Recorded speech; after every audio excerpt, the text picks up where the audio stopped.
Today's episode of Strong Links is brought to you by Dan and Van, Sleaford and the surrounding area's #1 man with a van service. And now for today's show.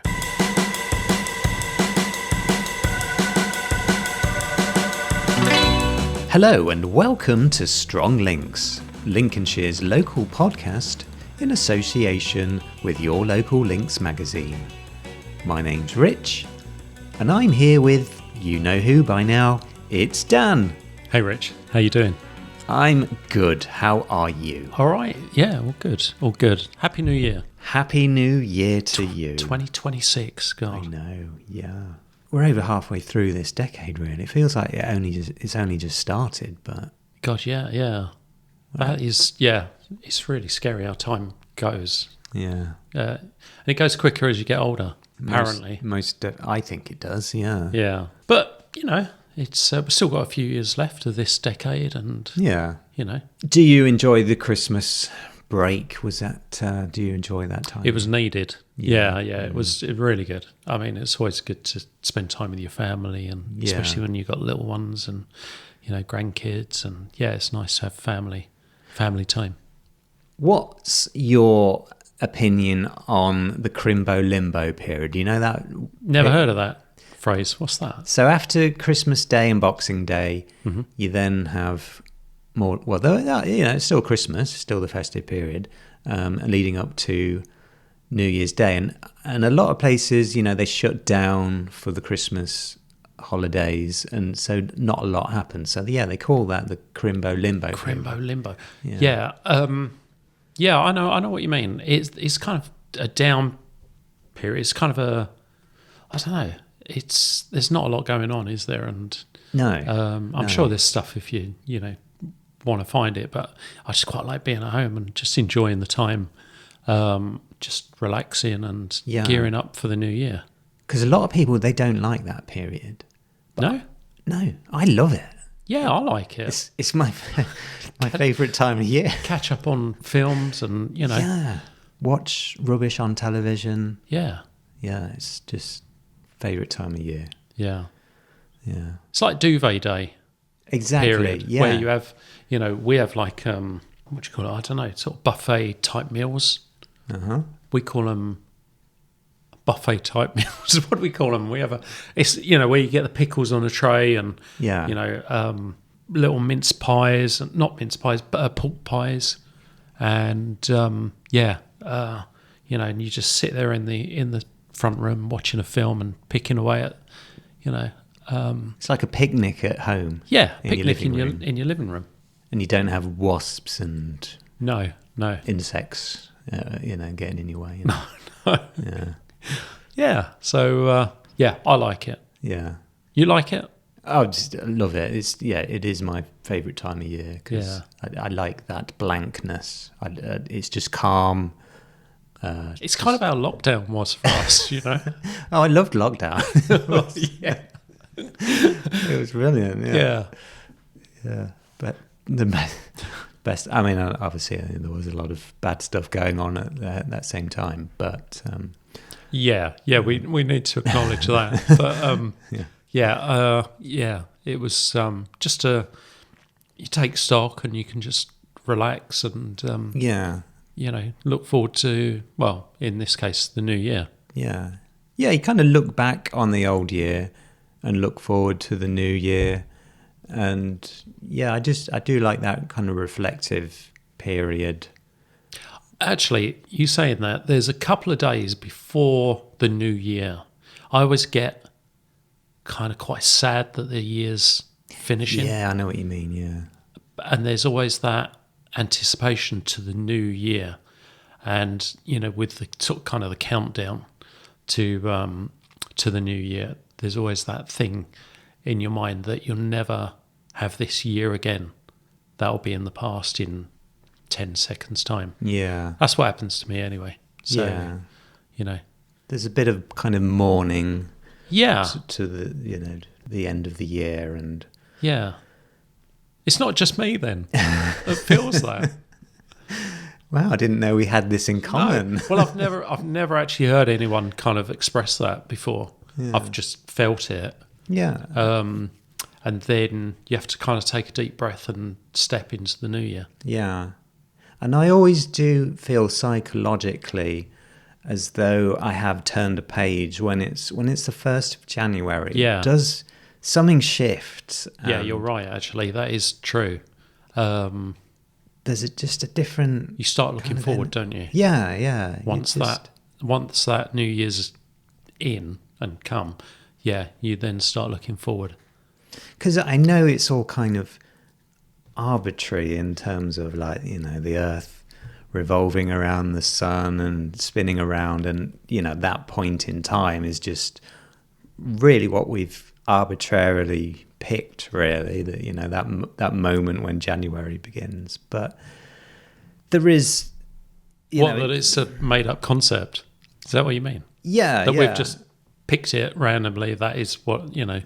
Yeah, I mean, it does kind of tie in closely with the winter solstice, which was on the 21st. So yeah, you know, it's kind of linked to that, but, you know, it's like 10 days later, and it's a new month, new year, and it just, like I say, it just, there's a freshness, and I think it probably doesn't it just change your perspective that it feels like there wasn't much behind you, that everything's ahead of you at that point. Yeah. It is psychological. It's strange, actually. You saying that. I'm always kind of, by New Year's, although we've been relaxing, I'm kind of quite exhausted. Yeah. Because of, you know, you go out and see people and various parties and things. So, yeah, there's a lot of things go on. It's a strange mix of emotions and feelings, I suppose, yeah. Yeah. And you also, well, for me, you think back on previous festive periods and, you know, older generations that you may have shared the Christmas with, and, you know, you kind of remember them as well, don't you? And their kind of spirit is there with you. Well, like grandparents and grandparents. Yeah. And, There's a lot of reflecting goes on. Yeah. So, right, well, I should ask then, about 10 minutes into the podcast, tell me, Dan, who have we got on the show this month? Well, we have no one. We've got you and me. This is what we're doing this month. Yeah. We've decided to kind of just have a chat and bit of reflection, bit of looking forward. We're going nowhere. We're talking to no one. It's just like January, really. Yeah. Is there a particular reason we've decided to do this now? Well, I think it's really nicely timed. I mean, we've done quite a lot in the 4 previous episodes leading up to this one. But firstly, it seemed a good opportunity for us just to talk, really. Yeah. And we haven't really talked much to each other, have we? We haven't. No. We're bit back and forth, but that's about it. Nothing sort of deep. It's been quite fleeting, the chats that you and I have had. Yeah. So we just felt that really it was time for us to have a more, just kind of keep it a bit more stripped back and simple, and just, let's just talk about ourselves a bit more, and so that you listeners can get to know us a little bit better. And we felt that it just tied in nicely with January, because did you know, Dan, that on the 2nd of January, that is World Introvert Day? World Introvert Day. I didn't know that there was a day dedicated to that subject, actually. And I think it's just perfectly apt that you'd pick the 2nd of January, because it is such a nondescript day of the year. Nothing happens. You've just had Christmas. You've just had New Year's, big sort of highlight of the year. And it's like, the day after the party, that's, it's not a red letter day. But for the introvert, it's perfect because nothing happens on that day. Nothing happens. Nothing of significance. You're not even really going back to work yet. Yeah. It's like the act that comes on after Michael Jackson. Yeah. Or Prince. I try to have an introvert day, lots of days throughout the year, really. Well, every day is an introvert day for you, isn't it, Rich? Yeah, pretty much. Because I think you're self-described as an introvert. I would identify as an introvert. Yeah. Yes. Classic introvert. Where do you fall on it? Because, you're difficult to categorize. I think on the face of it, I'm probably an extrovert, but I think there are days when I'm introvert. I'm an introvert. Yeah. But most days I'm an extrovert, I'd say. I like meeting people and I like talking to people and, but then there's other days you kind of, I went to a thing yesterday and I felt really self-conscious. Right. Sitting next to people that I didn't know and all that. But I acted as though, I was, I just had to bring myself out of myself a little bit. Yeah. So you do seem a bit bitroverted. Is that a word? I just made that up. Yeah, no, I think you're right. I think you do a podcast and your day-to-day job, you're meeting different people and and you look quite relaxed doing that. So maybe inside there's something else going on, but I think we're all probably it's a spectrum, isn't it? I would imagine. Yeah. Like a lot of these things we're discovering now is it's not just a set thing. Some days you can feel introverted, and other days you dance like no one's watching. So. Yeah, and certainly I see both sides with you. I mean, you seem very kind of energized by people, and I see, you're really sort of interested and passionate when people talk about themselves, and I see how engaged you become with people, and I think that's sort of more kind of extroverted tendency to draw that energy from other people.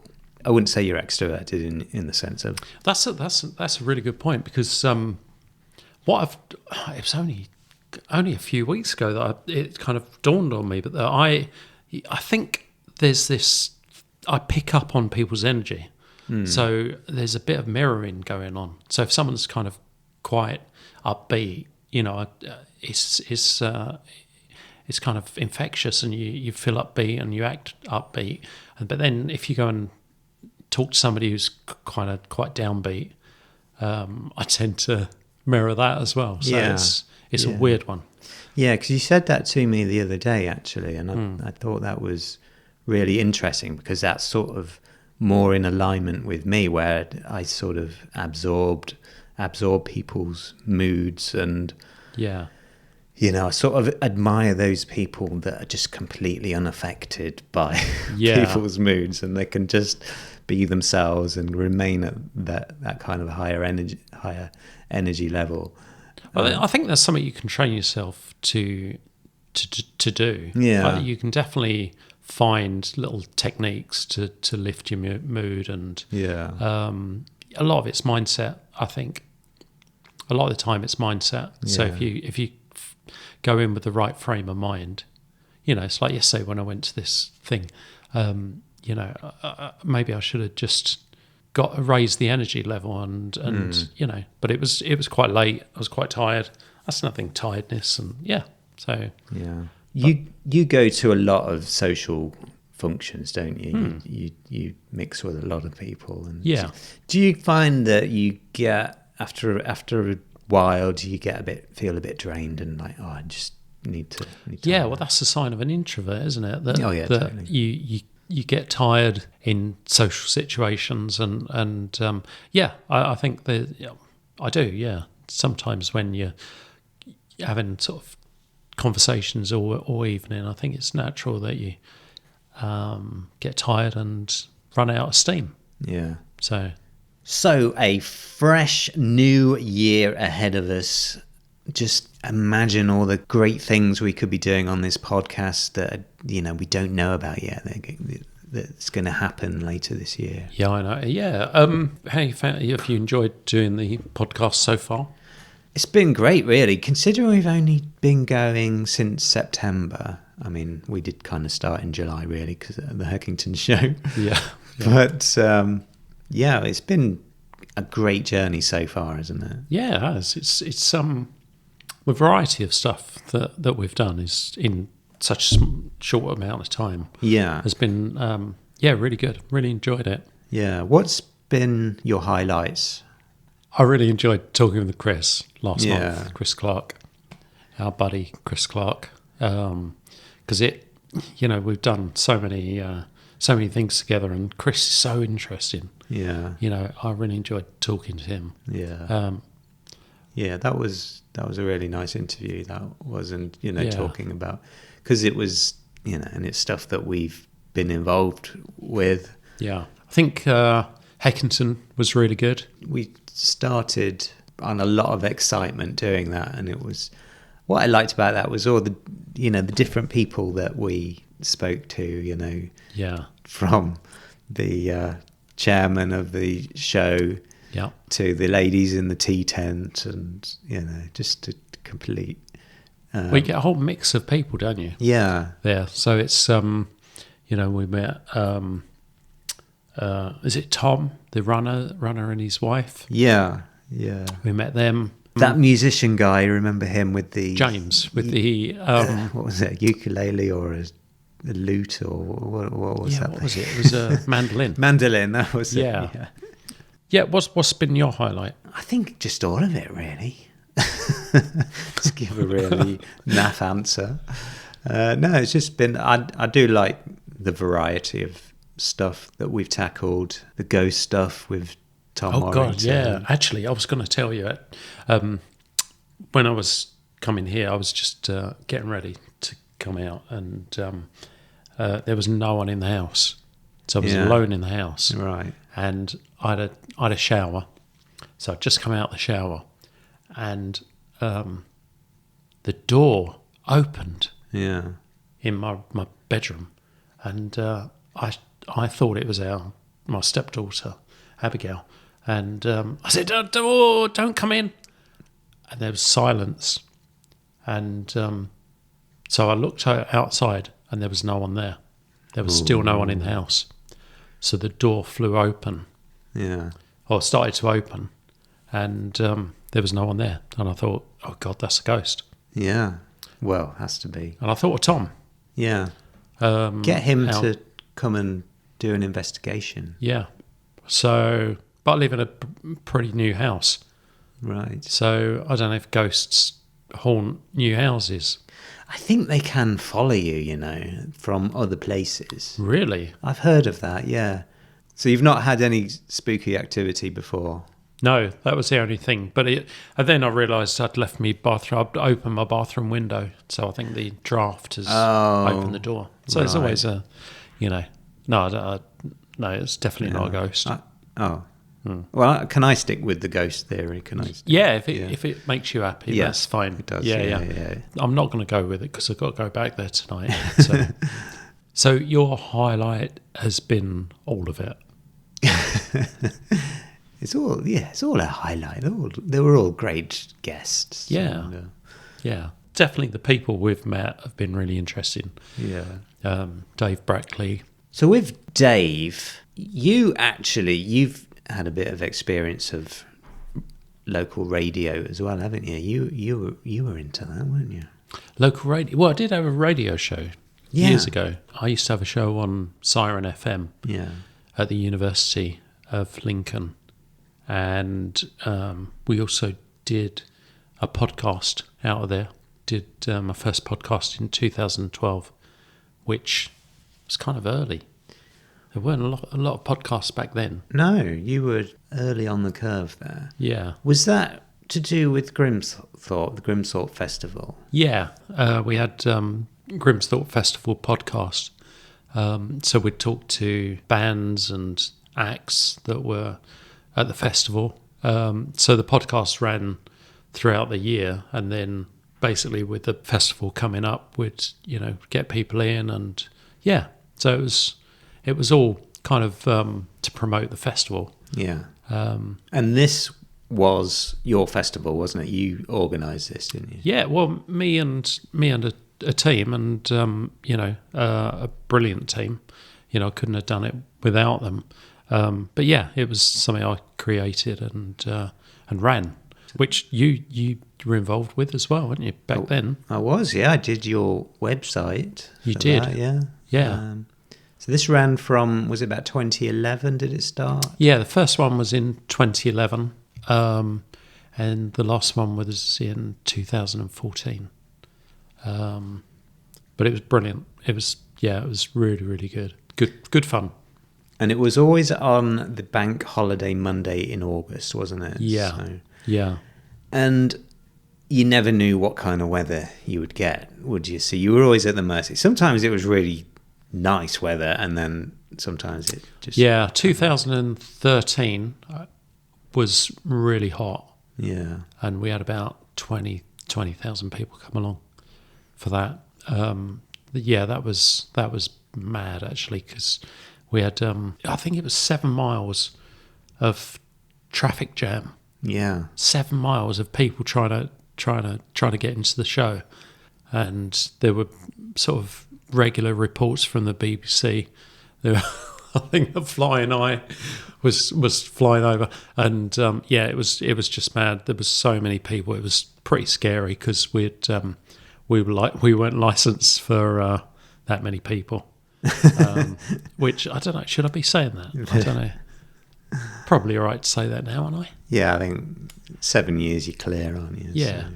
Yeah. The police turned up, and was it on Look North? I don't think it was. It was on BBC News. Yeah. Because the tailbacks. Right. The traffic jam sort of went right into Bourne. Because the festival was held at Grimsthorpe Castle, which is just outside of Bourne. And, but the tailbacks were going right back into Bourne. And, wow. The police turned up, and my head of security, I got a call on the walkie-talkie. Is that what you call them? Yeah. Yeah. CB? On the CB, yeah. Saying the police were there and they wanted to talk to me, and I had to go to the management tent, and as I'm walking down the long straight road that leads up to the castle with my security guy, he was saying, just don't say a word, Dan, let me do all the talking, because he had all the numbers of how many people were actually in the show and how many we were licensed for. And went to the tent. I thought we were going to get closed down, but the police were fantastic. They said, is there anything we can do to help? There wasn't really anything they could do. We just had to just get people in as soon as we could. So everyone just cooperated, and we just did our best to clear the backlog, the traffic jam. So, but it was scary. Do you think you would ever have the appetite to do it again? No, probably not now. No. Never say never, but it's a big commitment, and it definitely ate into family time and stuff like that, which is quite important. Yeah, it's getting the right balance, and it just took over my summer, basically. Yeah. But it's good fun though. Yeah, brilliant experience, and met so many people. Did the podcast. I did the podcast with my friend Leon, who we're still really good friends today. So it was great. Wasn't there a film crew there one year as well? Yeah, there was. That was interesting. Our mutual friend Johnny Hoare knew he. So I used to live next door to Johnny, and he had a chap, basically a film producer, come and stay with him that weekend, or one weekend. And Johnny told him about the festival. A chap called Colin Izod, who is a really, really smashing bloke, really nice guy. And Colin was really interested in the idea of me putting on the festival. And so we had a meeting, and he decided he wanted to make a documentary about it. Basically, he wanted to create a documentary of this kind of young entrepreneur putting on his first festival. So I had a film crew following me around in the build-up to the show or to the festival. And then there was, quite a big film crew there on the day. So it's all kind of, it's all documented and captured. Yeah. Which, have you seen this film? I've seen kind of rushes of it. Yeah. But I don't think anything came of it, sadly. Happens with a lot of film projects. Yeah. All the ones that you don't know about because they're just hidden in a vault somewhere. Yeah. I did see some, it's kind of his pitch video that he created for I think he was in talks with Channel 4. So, yeah, I did see that, but a lot of footage I haven't seen. Actually, talking about film crews, we touched on this with Chris Clark. You made a film with Chris, didn't you? We did, yeah. Shadows of a Stranger. Yeah, we talked about that in Extra Strong Links last month. Yeah. Now, you wrote that, didn't you? I did, yeah. It was my script, and co-directed it with Chris. It was a massive project. Yeah, it was a great, brilliant time in my life. Yeah. And it was around, well, we would have been in post-production, I think, when I first met you, and you were doing Grimthorpe. And yeah, in my mind, we had those two projects, which were massive. Yeah. Going on at the same time. Yeah. So when I think of Grimthorpe, I always think of Shadows. Yeah. Because of how close we are. Like, you said, me and you and Chris, those are kind of intertwined in my mind. But you're a quite prolific writer. Reasonably. So, I mean, there's a lot of writers out there that they are really prolific. And well, you've certainly got a good body of work behind you. You've written novels. Yeah, I've got 6 or 7 out there, and that's pretty impressive, Rich. Yeah, is it? For someone who's, barely writes an email. Well, I do write emails, but the thought of writing just a novel just is overwhelming to my little brain. The first one was certainly the most difficult one, but yeah, once you get one under your belt, it does sort of get a bit easier then to produce them. Right. I think in recent years, I mean, that I've really kind of slowed down the last couple of years. I mean, I am still writing, but you look on my Facebook page, there ain't a lot going on there. Right. But yeah, in the background there is. It was one of those things. Life gets in the way sometimes, doesn't it? And you just lose focus on things sometimes. Yeah. And, well, you're very busy, and to get the time to write a novel, let alone 7. Well, actually, I Googled you today. Oh yeah, just to see what Google came up with. Well, there's a thing on. I'm nervous now. Yeah. Well, what's Google got No, on I me? would be. And I basically AI'd you. Yeah. So shall I read it? Yeah. Okay. So you've got a pen name, haven't you? Yes. What's your? Joseph Kiel. So it says Joseph Kiel is a multifaceted English author and professional, primarily recognised for his work in supernatural thrillers and local folklore-inspired fiction. Oh, that sounds pretty cool. Yeah. Have you never Googled yourself? No. Not recently.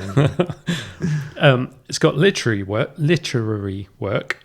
Kiel is most known for his Dark Harbour Tales series, which is set in the fictional seaside town of Dark Harbour. His writing often blends elements of coastal noir. I didn't know that was a thing, but No, it's really niche. very niche. Yeah, you're sort of talking like Brighton Rock, that kind of thing. Yeah. That was, Graham Greene. yeah. So it's elements of coastal noir folklore and the supernatural. Key published works include the Dark Harbour Tales series. So book 1 is Halo of Fires. Book 2 is Night Shines. Yeah. Book 3 is The Fiend in the Flames. Yeah.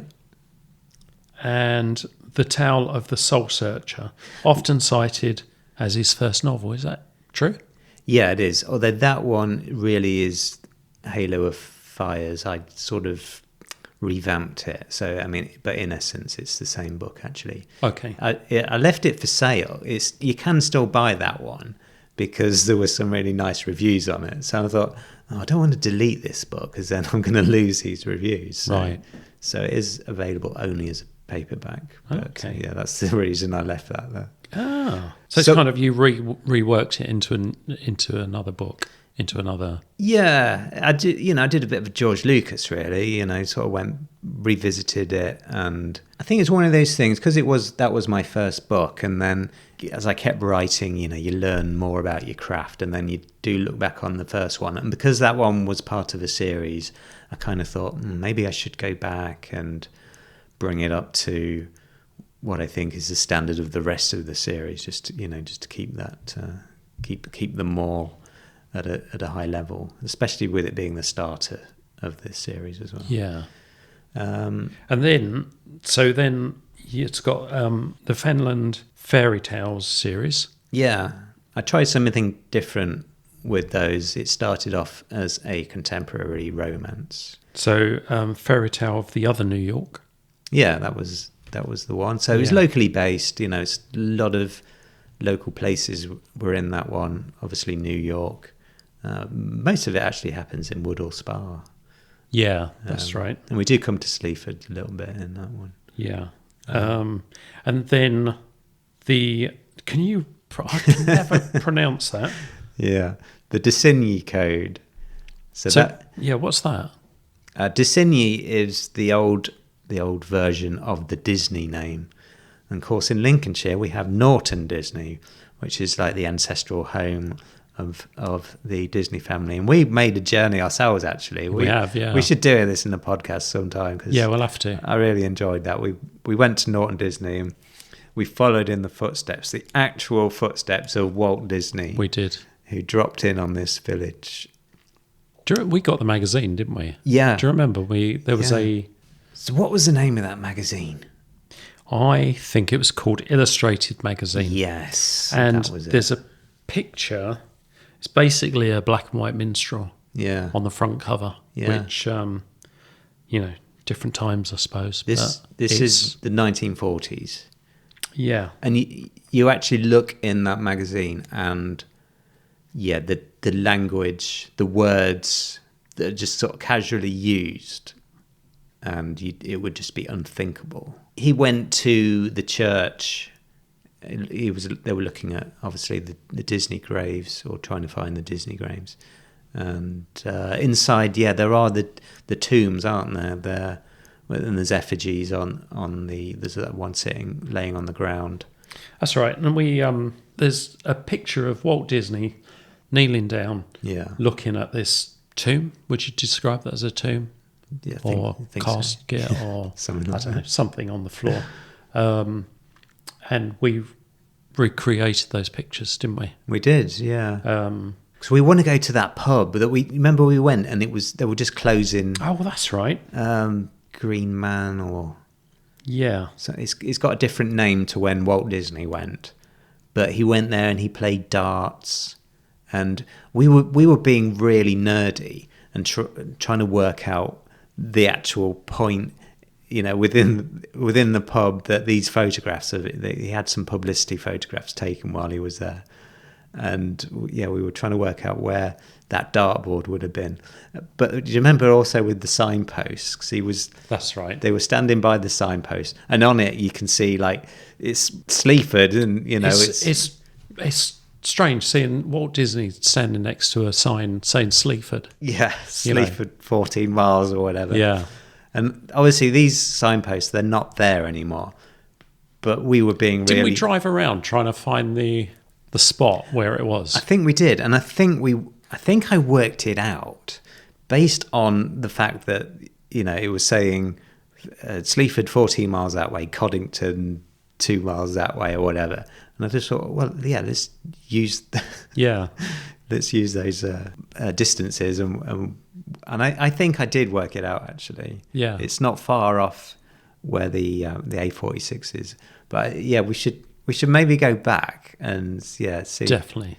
And I bet I got a feeling there is in the ground. There's little sort of remnants of where the signpost was anchored into the ground. I think it might still be there. Let's go and definitely do another trip, and we'll do a podcast feature on that. So yeah, it's one of those stories that the local press dig up every now and again, and everyone kind of rediscovers his story every couple of years. I think wasn't there something a couple of years ago? Yeah, there was, because that was it. It was 100th year. Was it 100 years? Yeah. Oh, of Disney. Yeah, 100 years of Disney, wasn't it? Yeah. And they went to. He left some sketches, I think like Jiminy Cricket or something, in the village hall. I've never seen them, so that would be really cool if we can break into that. We'll try. Yeah, let's definitely do a trip there. I found that just really fascinating, that idea of this icon of cinema visiting this really modest, unassuming village in the wilds of Lincolnshire. So is this what led on to the book? Yeah, so that was the second one, and obviously I'd sort of extrapolated on his reasons why he may have been visiting this village for the sake of fiction and intrigue.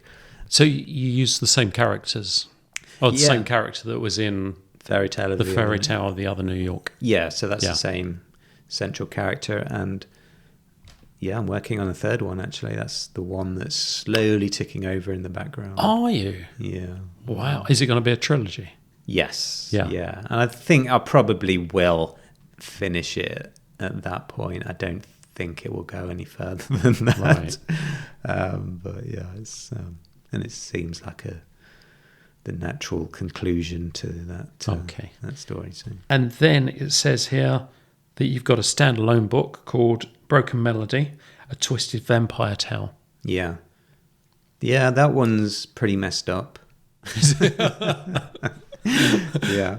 Yeah, so you've done a lot of writing. Yeah, I enjoyed the process. Yeah. It's, just like having something creative going on all the time. I've read some of your books, and I think you're a really good writer. You definitely got a gift. Thanks. Yeah, and quite an imagination. Bit twisted at times. I know. You'd never know to look at you that you've got this kind of like very vivid imagination. I tell you one thing that is quite interesting about that I've found as being an indie author recently is that I've had a lot of correspondence from, now these are obviously scammers, right? But it's just fascinating how they pitch themselves. Firstly, I've had a lot of emails from apparent book clubs that they want to feature my book, and they make you feel all special and everything, and to suck you in, and then it's like a paid service.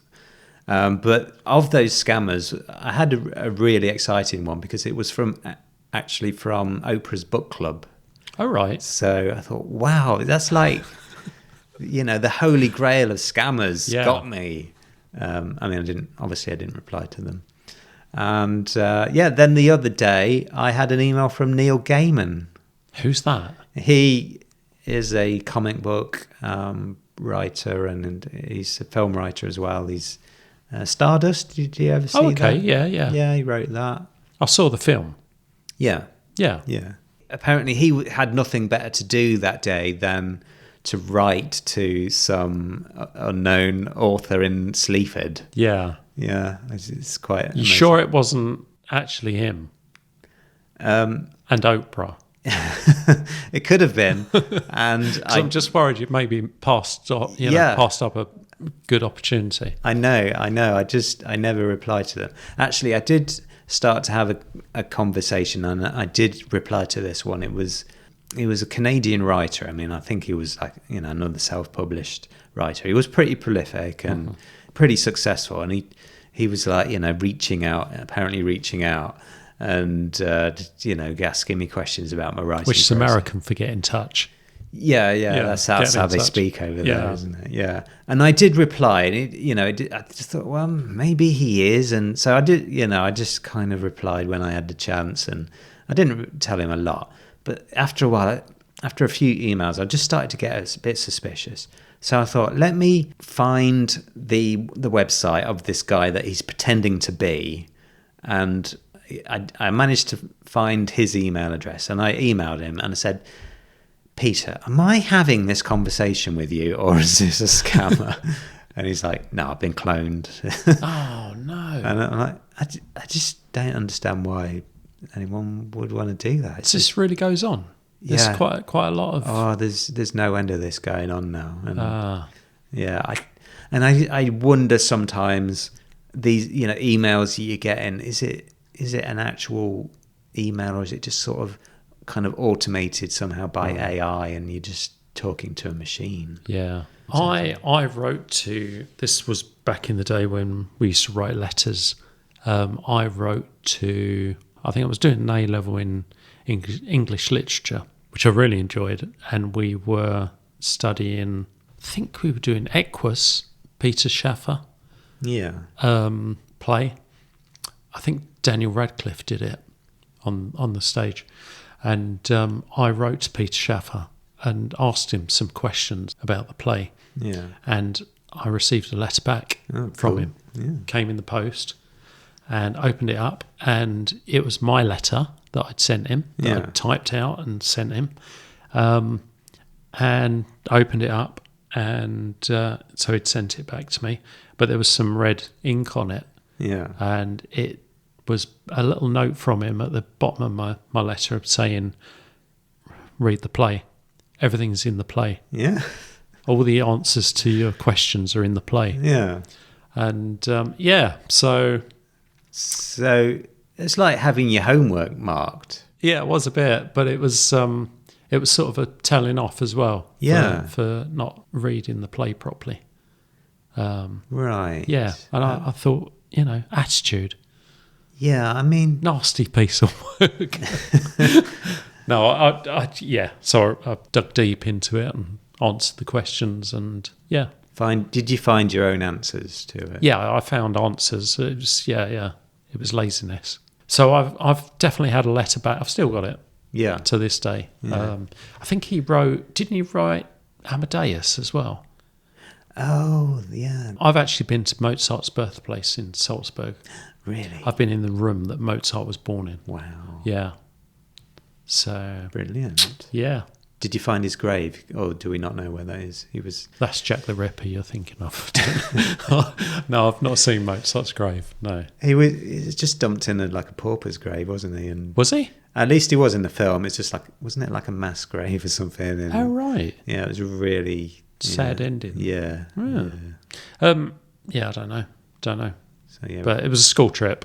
It was a ski trip, and we went and visited Salzburg, and it was and it was around the time the film came out. So it's really? Right. Sort of mid-80s, wasn't it? Yeah, about 1984, I think. Yeah. It was. So it was around that time. So it was kind of, I knew the kind of significance of who this person was. Yeah.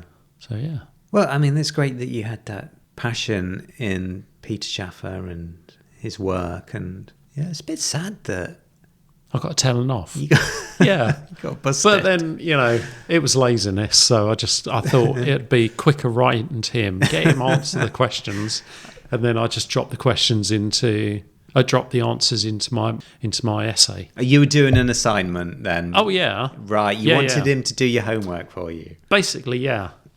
Right. Okay. It's all and he clocked that. He obviously. clocked that. Yeah, he was. Yeah, he knew before I did what I was up to, and yeah. So that's my literary. The thought of writing a novel to me is just beyond me. So I do admire what you've done. Oh, thank you. Yeah. It's, I'll keep plugging away at it, and maybe someone might read it. And yeah, well, I think you've got quite a good name, so you know. I mean, the AI is bigging me up, so that's encouraging. I just want to say, I'm still processing about you, Peter Levy, phoning you up. I feel that. Well, it's true. Honestly, I wouldn't. I believe you. Yeah. No. Honestly, this did happen, and so Look North they've been selling the mugs. What's the mug? Tell the mug story on Look North. What is it they do? Because I've not seen it for a while. Peter Levy on Look North, he does a mug of the day, doesn't he? Towards the end of the show. Now, I sent a mug in to him recently. Oh, you did? That's right.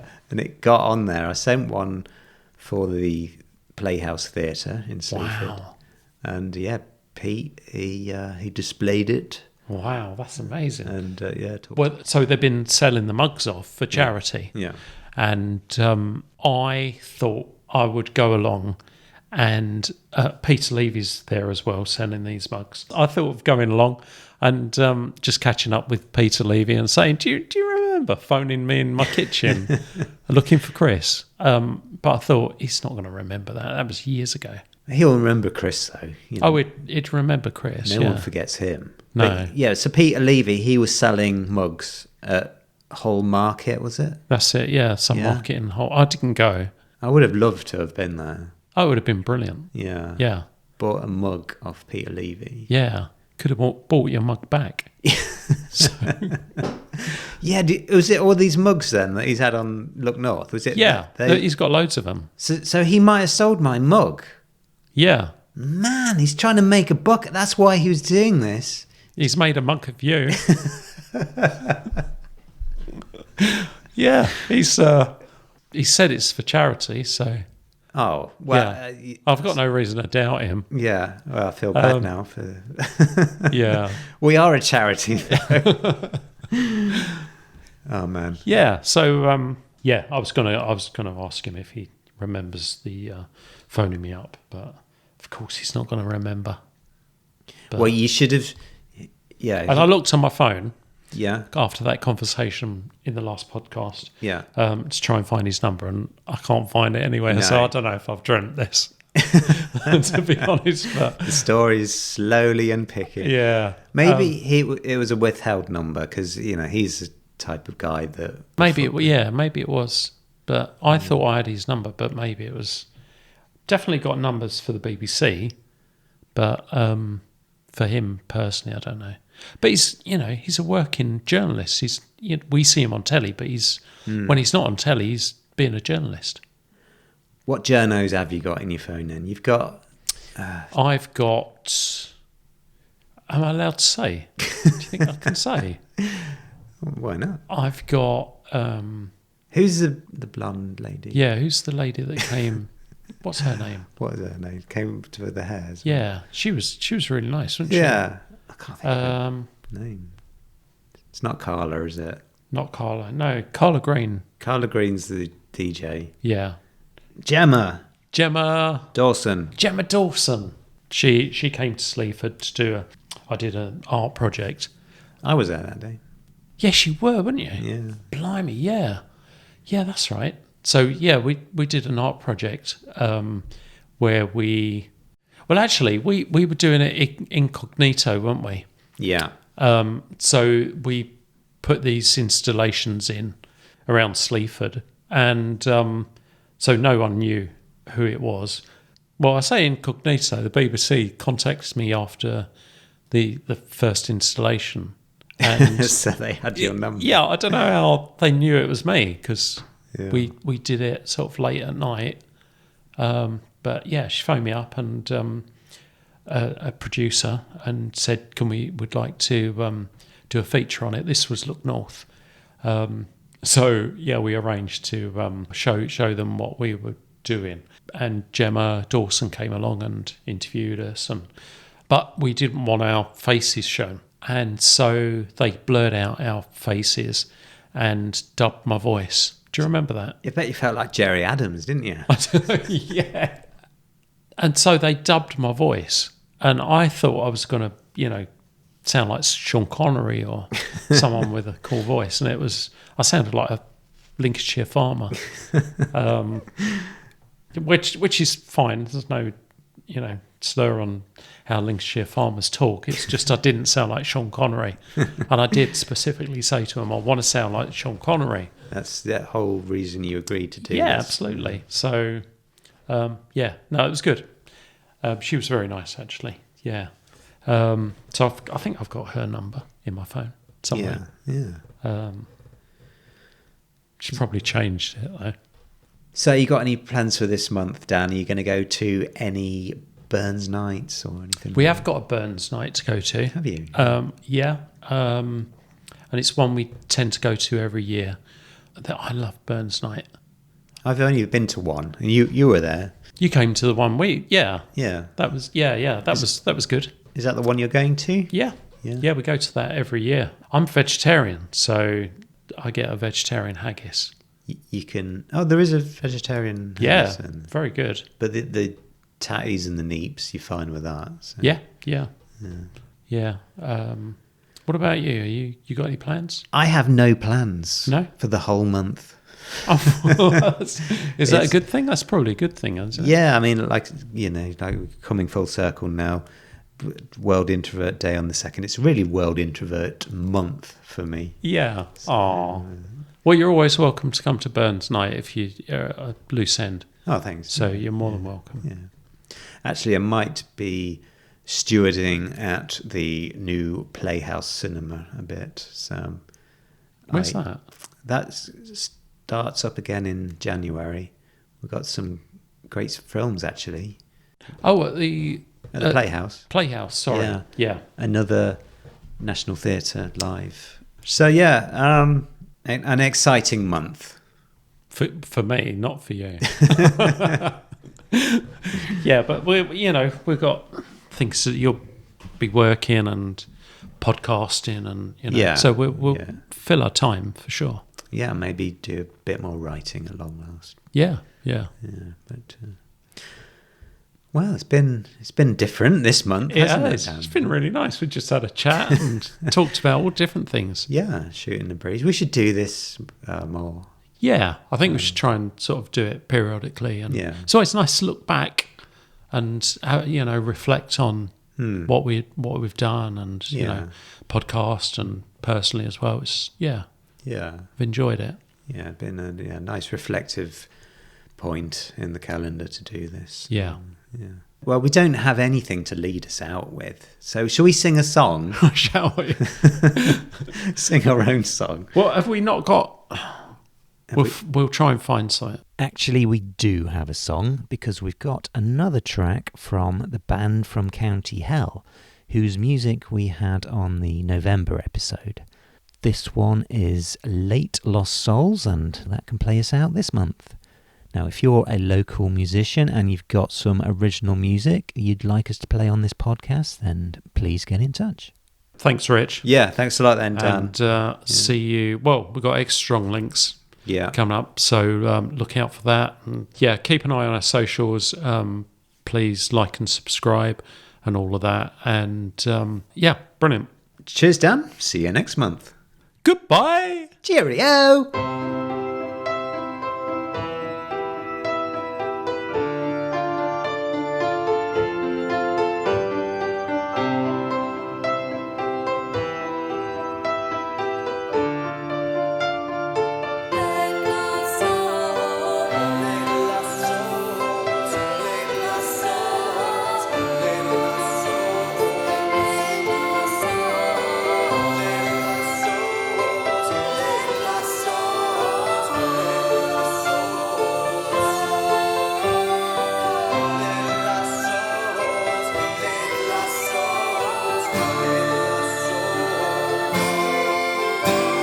I stood my time and I waited till the earth didn't move. I felt a chill. My eyes looked up to see the light.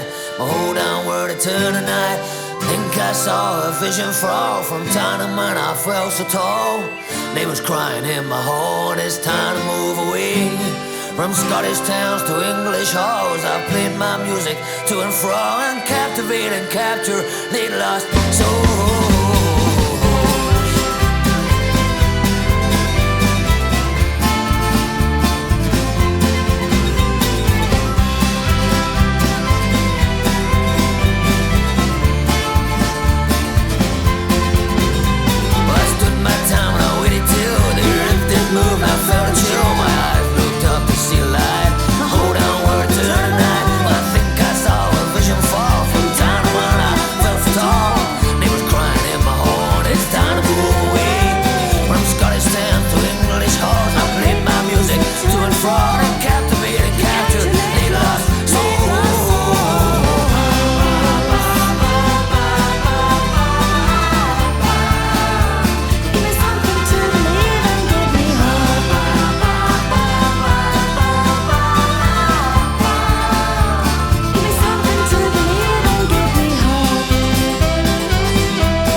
Slapped me on my face, my buddies picked up off the floor.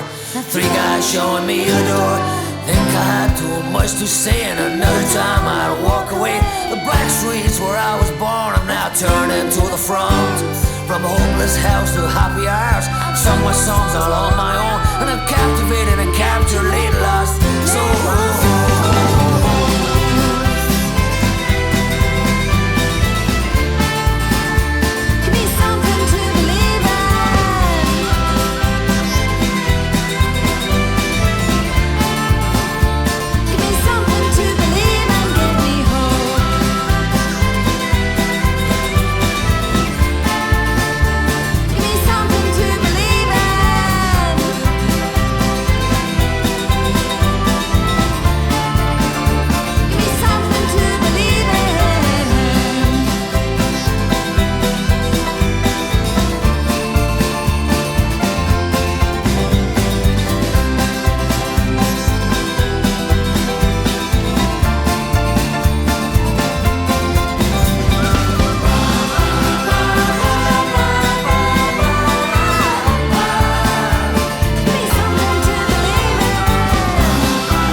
Today's episode of Strong Links was brought to you by Danson Property Services, where quality work meets local care. From reliable maintenance jobs to property refurbs, call Danson Property Services today.